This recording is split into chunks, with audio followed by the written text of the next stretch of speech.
বাংলাদেশের বিশৃঙ্খলা ও সংখ্যালঘু পরিস্থিতি নিয়ে যুক্তরাষ্ট্রের উদ্বেগ আছে। এসব নিয়ে ট্রাম্পের নতুন প্রশাসন বাংলাদেশের সরকারের সঙ্গে আলোচনা শুরু করেছে। সোমবার ভারতীয় সংবাদ মাধ্যম এনডিটিভিকে দেওয়া এক সাক্ষাৎকারে এমনটাই মন্তব্য করেন মার্কিন জাতীয় গোয়েন্দা প্রধান তুলসী গ্যাবার্ড। এনডিটিভি সাংবাদিক প্রশ্ন করেন, বাংলাদেশে অনেক রাজনৈতিক পরিবর্তন এসেছে, সেখানে অনেক বিশৃঙ্খলা দেখা যাচ্ছে, সংখ্যালঘুদের ওপর হামলা বিভিন্ন প্রতিবেদনে এসেছে।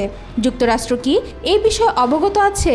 জবাবে তুলসী বলেন, হ্যাঁ অবশ্যই, এবং অবশ্যই প্রেসিডেন্ট ট্রাম্প ও তার প্রশাসনের জন্য এটি উদ্বেগের বিষয়।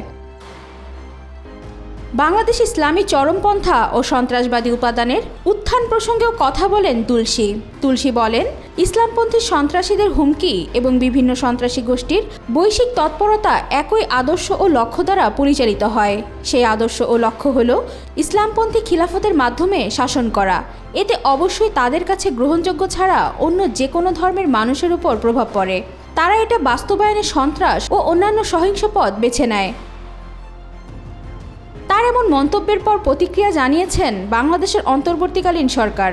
প্রধান উপদেষ্টার প্রেস সচিব শফিকুল আলম এক বিবৃতিতে জানান, গ্যাবার্ডের মন্তব্য কোনো প্রমাণ বা নির্দিষ্ট অভিযোগের ভিত্তিতে নয়।